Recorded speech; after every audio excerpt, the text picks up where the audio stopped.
Hi friends, welcome back to my channel. Friends, 2025 ಜಂಬೂ ಸವಾರಿನ ನೀವೇನಾದ್ರೂ ನೋಡಿಲ್ಲ ಅಂತ ಹೇಳಿದ್ರೆ ನೋಡಿ, ನಿಮಗಾಗಿ ಈ ವಿಡಿಯೋವನ್ನ ಮಾಡ್ತಾ ಇದ್ದೀನಿ ಅಂತ ಹೇಳ್ತಾ. ಆಕ್ಚುಲಿ ಇದನ್ನ 2ನೇ ತಾರೀಕಿಗೆ ನಾನು ಮಾಡಿದ್ದೆ. ಸೊ ಈ ದಸರಾವನ್ನ ಶೂಟ್ ಮಾಡಕ್ ಹೋಗಿ ತುಂಬಾ ಬಿಸಿಲು ಮಳೆಯಲ್ಲಿ ನೆಂದು ನಂಗೆ ಹುಷಾರಿರ್ಲಿಲ್ಲ. ಆ ಕಾರಣಕ್ಕೆ ಈ ವಿಡಿಯೋನ ಅಪ್ಲೋಡ್ ಮಾಡೋಕ್ಕಾಗಿರ್ಲಿಲ್ಲ. ಸಾರಿ, ಲೇಟಾಗಿ ಮಾಡ್ತಾ ಇದ್ದೀನಿ. ಯಾರೆಲ್ಲ ನೋಡಿಲ್ವೋ ಅವರೆಲ್ಲ ನೋಡಿ ಅಂತ ಹೇಳ್ತಾ. ಸೊ ಬನ್ನಿ, ಈ ಒಂದು ದಸರಾ ಜಂಬೂ ಸವಾರಿ ಹೆಂಗಿತ್ತು ಅಂತ ನೋಡೋಣ. ಸೊ ನೀವು ಇಲ್ಲಿ ನೋಡ್ತಾ ಇದ್ದೀರಾ, ರಾಜ್ಯದ ಮುಖ್ಯಮಂತ್ರಿಗಳು ಮತ್ತೆ ಸಚಿವರುಗಳೆಲ್ಲರೂ ನಂದಿ ಧ್ವಜಕ್ಕೆ ಪೂಜೆಯನ್ನ ನೆರವೇರಿಸೋದಕ್ಕೆ ಇಲ್ಲಿ ಹೋಗ್ತಾ ಇದ್ದಾರೆ. ಅವರ ಹಿಂದೆ ನಿಶಾನೆ ಆನೆಗಳು ಹೋಗ್ತಾ ಇದ್ದಾವೆ. ಸೊ ಮುಂದುವರಿಯುತ್ತೆ ಜಂಬೂ ಸವಾರಿ, ನೋಡಿ. ಅರಮನೆ ವತಿಯಿಂದ ನಿಶಾನೆ ಆನೆ ಧನಂಜಯ ಮುಂದಡಿ ಇಡ್ತಾ ಇದ್ದಾನೆ. ನೌಕತಾನೆ ಗೋಪಿ ದಯಮಾಡಿಸ್ತಾ ಇದ್ದಾನೆ. ನಾವೆಲ್ಲ ಕೂಡ ಚಪ್ಪಾಳೆಯೊಂದಿಗೆ ಸಾಕ್ಷಿ ಆಗ್ಬೋದಾ ಈ ಬಾರಿಯ ಜಂಬೂ ಸವಾರಿ ನಿಶಾನೆ ಆನೆಯಾಗಿ ಧನಂಜಯ ಹಾಗೂ ನೌಕತಾನೆಯಾಗಿ ಗೋಪಿ ಈ ಆನೆ ಕಳೆದ 4 ವರ್ಷಗಳಿಂದ ನಿರಂತರವಾಗಿ ಮೈಸೂರು ದಸರಾ ಮಹೋತ್ಸವದಲ್ಲಿ ಭಾಗವಹಿಸ್ತಾ ಇದೆ. ಈಗ ಬರ್ತಾ ಇದೆ ಮಹೇಂದ್ರ, 42 ವರ್ಷಗಳು, ಶರೀರದ ಎತ್ತರ 2.75 ಮೀಟರ್, ಶರೀರದ ಉದ್ದ 3.25 ಮೀಟರ್, ಅಂದಾಜು ತೂಕ 4850. ಮಹೇಂದ್ರನ ಜೊತೆಯಲ್ಲಿ ಲಕ್ಷ್ಮಿ, 54 ವರ್ಷಗಳು, 2.52 ಮೀಟರ್, 2.85 ಮೀಟರ್, 3200 ಕೆಜಿ. ಜೊತೆಯಾಗಿದ್ದಾನೆ ಶ್ರೀಕಂಠ.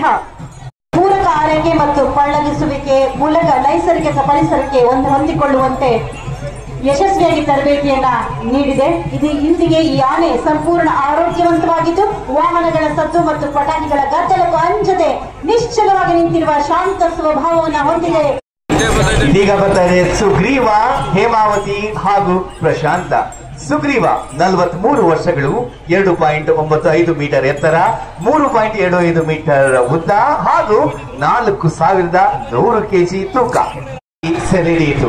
ಪ್ರಬಲ ದೇಹ ಹಾಗೂ ಗಂಭೀರ ನಡವಳಿಕೆ ಈ ಆನೆಯ ವಿಶೇಷ. ಈಗ ಬರ್ತಾ ಇದೆ ಭೀಮಾ. ಲಭ್ಯವಾಗಿದೆ. ತದನಂತರ ಅರಣ್ಯ ಇಲಾಖೆಯು ಆನೆ ಶಿಬಿರದಲ್ಲಿ ಈ ಮರಿಯನ್ನು ಪೋಷಿಸಿ ಬೆಳೆಸಿದ್ದಾರೆ. ಈ ಆನೆ ಅನೇಕ ಪ್ರಮುಖ ಕಾರ್ಯಾಚರಣೆಯಲ್ಲಿ ತನ್ನ ಶಕ್ತಿಯನ್ನು ತೋರಿಸಿದೆ ಮತ್ತು ಅನುಭವದಿಂದ ಹಲವಾರು ಬಾರಿ ಕಾರ್ಯಕ್ಷಮತೆಯಿಂದ ಮೆಚ್ಚುಗೆಗೆ ಪಾತ್ರನಾಗಿದ್ದ. 2.86 ಮೀಟರ್, ಶರೀರದ ಉದ್ದ 2.95 ಮೀಟರ್, ಅಂದಾಜು ತೂಕ 5150. ಇನ್ನೊಂದು ವಿಶೇಷ ಎಂದರೆ ವಾಹನಗಳ ಓಡಾಟದ ಶಬ್ದ ಅಥವಾ ಪಟಾಕಿಗಳ ಗದ್ದಲಕ್ಕೂ ಇದು ಅಂಜುವುದಿಲ್ಲ. ಶಾಂತ ಸ್ವಭಾವ, ಧೈರ್ಯ ಇದರ ವ್ಯಕ್ತಿತ್ವದಲ್ಲಿ ಅಡಗಿದೆ. ಏಕಲವ್ಯ ಬಂಧುಗಳ ವೇದಿಕೆ ಹಿತ್ತಾಳೆಯಿಂದ ಮಾಡಿದ್ದಾರೆ. ಕೊಂಬುಗಳು ಕರೆದಾವ, ಕಾಳೆಗಳು ಊದ್ಯಾವ, ಜನಪದರ ಹಾಡು ಇದರ ವೈಶಿಷ್ಟ್ಯವನ್ನ ನೆನಪಿಸುತ್ತದೆ.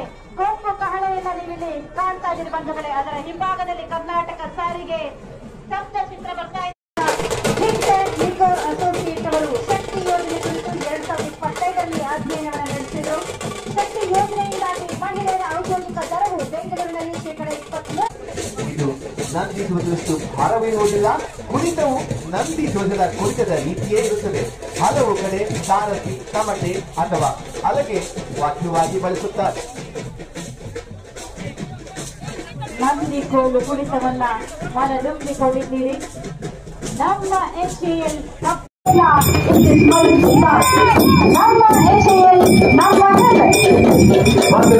ಮುಂದೆ ಬರ್ತಾಗುವಂತಹ ಚಾನಲ್ಗಳ ಮೈಸೂರು ಭಾಗದಲ್ಲಿ ಜನಪದ ಕಲೆಗಳಿವೆ. ನಾವು ಮೈಸೂರು, ಮಂಡ್ಯ, ಚಾಮರಾಜನಗರ ಭಾಗದಲ್ಲೆಲ್ಲ ಉಭೇ ಮಾತೃಮಲ್ಲಯ್ಯ ಅಂದ್ರೆ ಉತ್ತರ ಕರ್ನಾಟಕ ಭಾಗದಲ್ಲಿ ಉಧೋ ಎಲ್ಲಮ್ಮ ಅಂತಾರೆ. ಮೈಲಾರ ಲಿಂಗೇಶ್ವರನಿಗೆ ಪರಾತನ ಹೇಳ್ತಾರೆ. ಕರ್ನಾಟಕದಲ್ಲಿರುವ ಎಲ್ಲ ಸಂಸ್ಕೃತಿಗಳನ್ನ ಒಗ್ಗೂಡಿಸಲಿಕ್ಕಾಗಿಯೇ ನೀವಿಲ್ಲಿ ಕಾಣ್ತಾ ಇದ್ದೀರಿ. ರಾಷ್ಟ್ರದ ಹೆಮ್ಮೆ BML, Bharat earth movers limited. Bharat earth movers limited ನ ಹೆವಿ ಮೊಬಿಲಿಟಿ ವೆಹಿಕಲ್ ಉತ್ಸಾಹದಿಂದ ಹುಮ್ಮಸ್ಸಿನಿಂದ ಕಲಾ ಪ್ರಕಾರ ಪ್ರದರ್ಶನ ಮಾಡ್ತಾ ಇದ್ದಾರೆ. ಗುಮ್ಮಟೆ ವಾದ್ಯ ಕರಾವಳಿ ಕರ್ನಾಟಕದ ಬುಡಕಟ್ಟು ಹಾಲಕ್ಕಿ ಕುಡುಬಿ ಜನಾಂಗದ ಸಾಂಸ್ಕೃತಿಕ ಬದುಕಿನಲ್ಲಿ ಅಗ್ರಸ್ಥಾನವನ್ನ ಪಡೆದಿದೆ. ಗುಮ್ಮಟೆ ವಾದ್ಯವನ್ನ ಮಣ್ಣಿನಿಂದ ತಯಾರಿಸುತ್ತಾರೆ. ಸುಮಾರು 30 ರಿಂದ 31 ಅಂಗುಲ ಉದ್ದ ಇರುವ ಹೂಜಿ ಆಕಾರ ಇರುವ ಗುಮ್ಮಟೆ ಭಾರತೀಯ ರೈಲ್ವೆ ವಿಭಾಗ. ಅದು ಹಕ್ಕದಲ್ಲಿ ಹೆಂಗಸರ ಜಡೆ ರೀತಿಯಲ್ಲಿ ಹೆಣಿಗೆಯಾಗುತ್ತದೆ. ಈ ಹೆಣಿಗೆಯನ್ನ ಹಿಮ್ಮುಖವಾಗಿ ತಿರುಗಿ ಕೋಲುವುದರೆ ಆ ಹೆಣಿಗೆ ಬಿಡಿಸಿಕೊಳ್ಳುವುದು ಕುತೂಹಲಕಾರಿಯಾಗಿರುತ್ತದೆ. ಇದರಲ್ಲಿ 8 ಮಂದಿ, ಕೆಲವು ಕಡೆ 12ರಿಂದ 16 ಮಂದಿ ಕೂಡ ಇರುತ್ತಾರೆ. ಬಂಧುಗಳೇ, ಭೂಮಿ ಸಮುದಾಯದವರನ್ನ ಆರ್ಥಿಕವಾಗಿ ಸ್ವಾವಲಂಬಿಗಳನ್ನಾಗಿ ಮಾಡಲು ಅನುಷ್ಠಾನಗೊಳಿಸಿರುವ ವಿವಿಧ ಕೃಷ್ಣರಾಜ ಒಡೆಯರ್ ಮಹಾರಾಜರು ಭೂಮಿ ಸಮಾಜದ ಕಷ್ಟಗಳನ್ನು ಕಂಡು ಪರಿಶಿಷ್ಟ ಜಾತಿಗೆ ಸೇರಿಸಿದ್ದು. ಇದನ್ನು ಮಿಲ್ಲರ್ ಆಯೋಗ 1918ರ ವರದಿಯಲ್ಲಿ ಗುರುತಿಸಿದೆ. 1950ರ ಕೇಂದ್ರ ಸರ್ಕಾರದ ಆದೇಶದಲ್ಲಿ ಕರ್ನಾಟಕ ರಾಜ್ಯದ ಪರಿಶಿಷ್ಟ ಜಾತಿಗಳ ಪಟ್ಟಿಯಲ್ಲಿ ಭೋವಿ ಜನಾಂಗವನ್ನ ಸೇರ್ಪಡೆಗೊಳಿಸಲಾಗಿದೆ. ಭೋವಿ ಜನಾಂಗದವರ ಕುಲಕಸುಬಾದ ಬಂಡೆ ಒಡೆಯುವುದು, ಸಾಗಿಸುವುದು, ಕಾಲುವೆಗಳನ್ನು ಅಗೆಯುವುದು, ಗುಡಿಗೋಪುರಗಳನ್ನು ನಿರ್ಮಾಣ ಮಾಡುವುದು, ಬಾವಿಗಳನ್ನು ನಿರ್ಮಾಣ ಮಾಡುವುದು, ಹೀಗೆ ತೋಳ್ಬಲ ಮತ್ತು ಕೌಶಲ್ಯ ಈ ಜನಾಂಗದ ವೈಶಿಷ್ಟ್ಯವಾಗಿದೆ. ಭೋವಿ ಸಮುದಾಯದವರನ್ನ ಆರ್ಥಿಕವಾಗಿ ಸ್ವಾವಲಂಬಿಗಳನ್ನಾಗಿ ಮಾಡಲು ನಿಗಮದಿಂದ ಅನುಷ್ಠಾನಗೊಳಿಸುತ್ತಿರುವ ವಿವಿಧ ಬೆಳಗಾವಿ ಜಿಲ್ಲೆ ಡೋಲು, ವಾದ್ಯ ಹಾಗೂ ತಮಟೆಯ ಸದ್ದಿನೊಂದಿಗೆ ಕಲಾವಿದರು ವಿಶೇಷವಾದ ನೃತ್ಯವನ್ನ ಮಾಡ್ತಾ ತೆರಳುತ್ತಾ ಇದ್ದಾರೆ. ಹಾಗೆ ಮುಂದಿನ ಸ್ತಬ್ಧ ಚಿತ್ರ ಮಂಡ್ಯ ಜಿಲ್ಲೆ. ಸ್ವಾತಂತ್ರ್ಯ ಹೋರಾಟದ ದೀಪ ಶಿವಪುರದ ಧ್ವಜ ಸತ್ಯಾಗ್ರಹ ಚಳವಳಿಗೆ ಹೆಸರುವಾಸಿಯಾಯಿತು. ಬ್ರಿಟಿಷರು ಭಾರತೀಯರು ರಾಷ್ಟ್ರಧ್ವಜ ಹಾರಿಸಲು ವಿಧಿಸಿದ್ದ ನಿಷೇಧದ ವಿರುದ್ಧದ ಹೋರಾಟವಾಗಿತ್ತು. ಶಿವಪುರ ಮಂಡ್ಯ ಜಿಲ್ಲೆಯ ಮದ್ದೂರಿನಿಂದ ಸುಮಾರು 7 ಕಿಲೋಮೀಟರ್ ದೂರದಲ್ಲಿದೆ. ಏಪ್ರಿಲ್ 26, 1938ರಂದು ಇದೇ ಸ್ಥಳದಲ್ಲಿ ಮಹತ್ತರ ಇತಿಹಾಸ ನಿರ್ಮಾಣವಾಯಿತು. ಈ ಧ್ವಜ ಸತ್ಯಾಗ್ರಹವನ್ನು ಸ್ಮರಿಸಲು ಈ ಸ್ಥಳದಲ್ಲಿಯೇ 25/9/1989ರಂದು ಅಂದಿನ ಮುಖ್ಯಮಂತ್ರಿಗಳಾದ ಶ್ರೀ ಬೆಂಗಲ್ ಹನುಮಂತಯ್ಯನವರ ನೇತೃತ್ವದಲ್ಲಿ ಸತ್ಯಾಗ್ರಹ ಸೌಧ ಎಂಬ ಸ್ಮಾರಕವನ್ನು ನಿರ್ಮಾಣ ಮಾಡಲಾಗಿದೆ. ಮಹಾತ್ಮ ಗಾಂಧೀಜಿಯವರು 1948ರಲ್ಲಿ ವಿಧಿವಶರಾದ ನಂತರ ಅವರ ಚಿತಾಭಸ್ಮವನ್ನು ಭಾರತದೆಲ್ಲೆಡೆ ವಿವಿಧ ಸ್ಥಳಗಳಲ್ಲಿ ವಿಸರ್ಜನೆ ಮಾಡಲಾಯಿತು. ಕರ್ನಾಟಕದ ಮಂಡ್ಯ ಜಿಲ್ಲೆಯ ಶ್ರೀರಂಗಪಟ್ಟಣದ ಬಳಿಯ ಪವಿತ್ರ ಸ್ಥಳವಾದ ಪಶ್ಚಿಮ ವಾಹಿನಿ ನದಿಯಲ್ಲಿಯೂ ಅವರ ಚಿತಾಭಸ್ಮವನ್ನು ವಿಸರ್ಜನೆ ಮಾಡಲಾಯಿತು. ಈ ಪುಣ್ಯ ಸ್ಮರಣೆಯ ನೆನಪಿಗಾಗಿ ಪಶ್ಚಿಮ ವಾಹಿನಿಯ ಸಮೀಪದಲ್ಲಿ ವಿಶೇಷ ಸ್ಮಾರಕವೊಂದನ್ನು ನಿರ್ಮಿಸಲಾಗಿದೆ. ಮಹಾತ್ಮ ಗಾಂಧೀಜಿ ಭಾರತೀಯ ಸ್ವಾತಂತ್ರ್ಯ ಹೋರಾಟದ ಪ್ರಮುಖ ನಾಯಕರು, ರಾಷ್ಟ್ರಪಿತ. ಅವರು ಸತ್ಯ ಮತ್ತು ಅಹಿಂಸೆಯ ಮಾರ್ಗವನ್ನು ಅನುಸರಿಸಿ ಜನರನ್ನು ಚಳವಳಿಗಳತ್ತ ಪ್ರೇರೇಪಿಸಿದರು.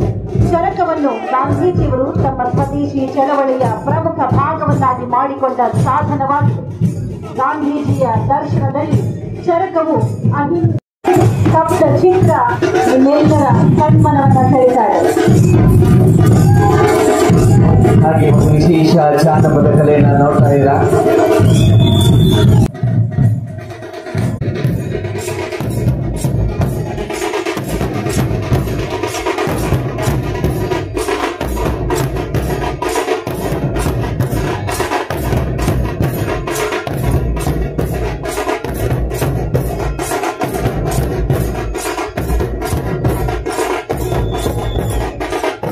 ಮನೆಗೆ ಫೋನ್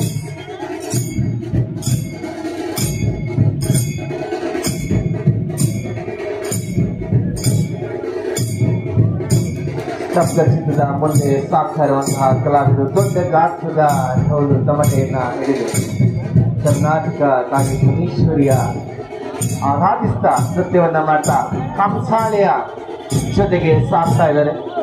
ಕಂಸಾಳೆ ನಮ್ಮ ರಾಜ್ಯದ ಜಾನಪದಗಳಲ್ಲಿ ವಿಶಿಷ್ಟ ಕಲೆ. ಮುಂದಿನ ಸ್ತಬ್ಧ ಚಿತ್ರ ಇದೀಗ. ಜನಪದ ಕಲಾ ತಂಡಗಳು ಬಹಳ ಸಂಭ್ರಮದಿಂದ ತಮ್ಮ ಕಲೆಯನ್ನು ವ್ಯಕ್ತಪಡಿಸ್ತಾ ಇದ್ದಾರೆ. ಕರ್ನಾಟಕ ಇನ್ನಿತರ ತುರ್ತು ಸೇವೆಗಳಿಗೆ ಕರೆ ಮಾಡಿ. ಕರ್ನಾಟಕ ರಾಜ್ಯ ಪೊಲೀಸ್ ಸದಾ ನಿಮ್ಮ ಸೇವೆಯಲ್ಲಿ. ಕರ್ನಾಟಕ ಸರ್ಕಾರ